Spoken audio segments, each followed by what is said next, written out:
the person who wrote the story said, "It has been a humbling experience to make this story available for others.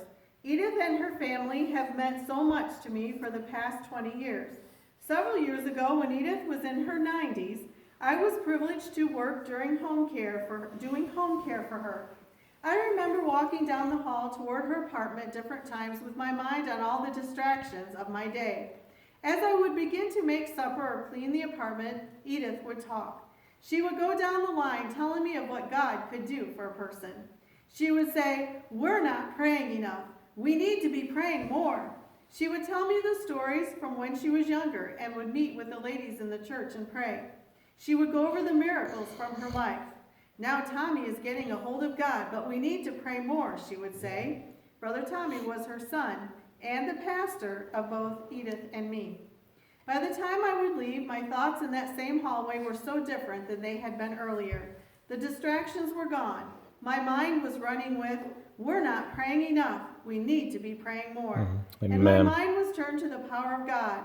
What a godly lady. When Judy, her daughter, and I discussed this story, Judy said that her mom would have been amazed that her testimony could be used in such a powerful way. Sister Edith felt so insignificant. When I was working for her, one day I came in and excitedly showed her the visualized children's story I was working on at that time. She told me, "I can tell you a good story to do. It would be Tom's, my husband's." At the time I thought, no, the story that I would want to do would be yours. Something about the story of a lady who served God and stood when everyone in her family was going the wrong way and prayed them in one by one intrigued me. Again I say, what a godly lady. Amen.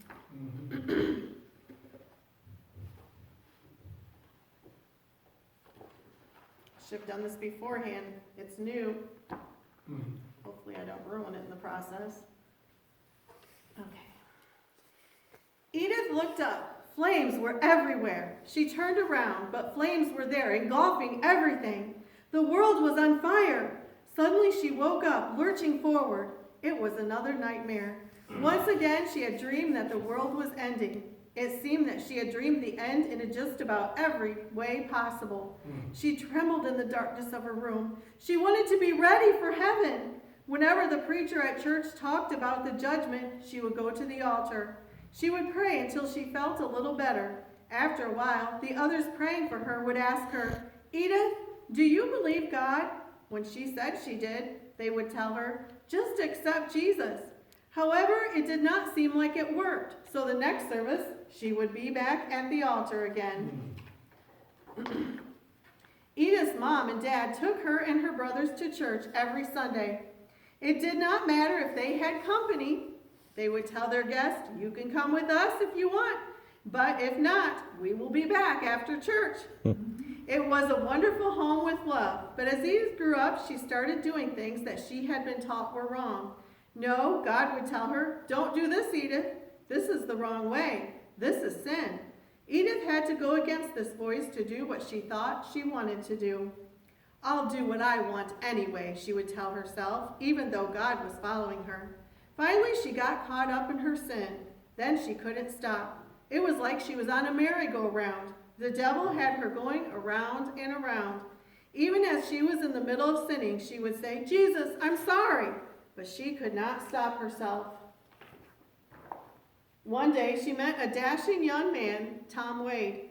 She knew he drank and had been in prison for a few years, but he was exciting and fun to be with. She had never been around anyone that drank a lot, so that seemed like a small thing that didn't matter.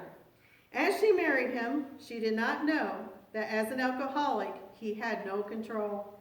When she met some of Tom's family, she found out that they were holiness. She had never been around people like them, but her parents had taught her to respect religious people.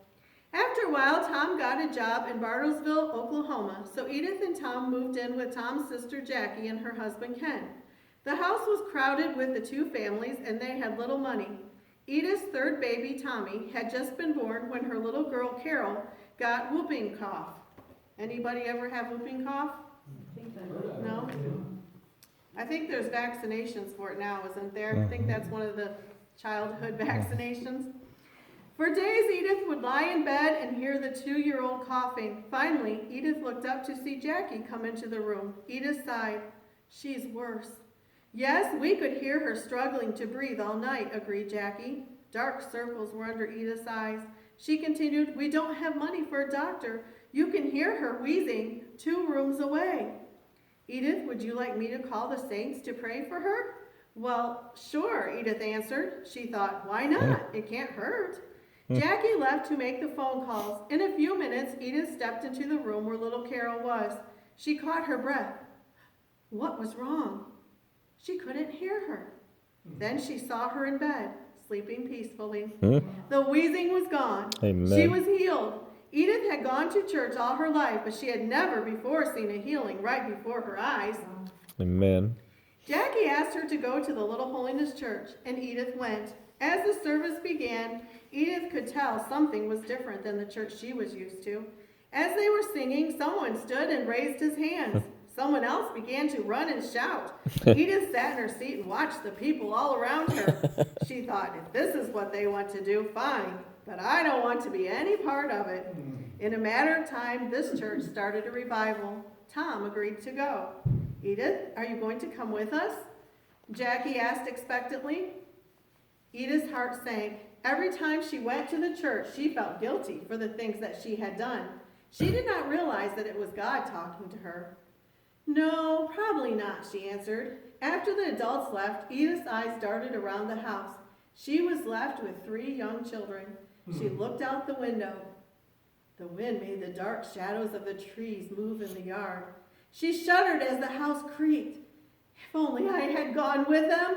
The church would be lit up with bright lights and full of people, instead of being alone. Edith started furtively combing the children's hair. I'm not going to stay here by myself any longer, she thought. She wrapped up the baby and hustled the children out the door. They hurried down the sidewalk, past the shadows, 3 blocks to the church. Edith was still breathing heavily as she walked in the door. The congregation was singing the 2nd song when they heard the door open. As they glanced back, they saw Edith and the children. Throughout the service, God's Spirit talked to Edith. She longed to have God. The next night, Tom went to revival again. Once again, Edith refused to go. And once again, she got scared after she and the children were left at the dark house. About the 2nd song, the door of the church would open, and there would be Edith and the children. After a few nights, the church people expected to see her. God was gently but forcefully drawing her to himself, even though no one knew what was in her heart. Amen. Right after this revival, Edith went to California to see her parents. She had not been there long when her brother John was killed by a train. Edith felt like she was living in a dark nightmare. How could she believe it? John was dead. John, her brother, that she had been so close to. Edith stood at the bus station in California waiting to go home to Kansas. A fear came over her. John was gone, but it could have been her. On the bus, Edith sat stiff with tension. She would jerk and stare out the window. Was the bus going to go off one of these mountains? Tears streamed down her cheeks. She was afraid that she would drop into hell. She realized that she had to change her life. She determined that she was going to seek God. Amen. When Edith went back home, she was different. No longer did she refuse to go to church. She began going to the altar and praying to be saved. The Christians told her to do whatever she felt like doing. If she felt like raising her hand, she should raise her hand. If she felt like standing during a song, she should stand up. That is following the Lord. At home, she was sitting around the table when she turned to Jackie. I didn't know, she said in amazement. I didn't know that the Spirit would come when all you did was raise your hand. As Edith talked, she raised her hand. Suddenly, God's presence was there, and Edith was crying right at the kitchen table. Even though Edith wanted God, she did not know what to do then. One day it crossed her mind. You told Tom a lie, and you need to make it right. That's right, she told herself. I did lie to Tom. Edith wanted to straighten out her past, so she went to Tom and told him what she had said.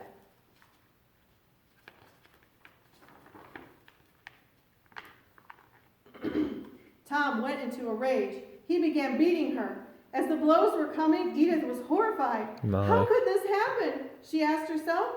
I don't deserve this. I was only trying to make things right. Suddenly, as he punched her again, pain shot through her eye and jaw. Something was wrong with her eye. Oh, dear. No.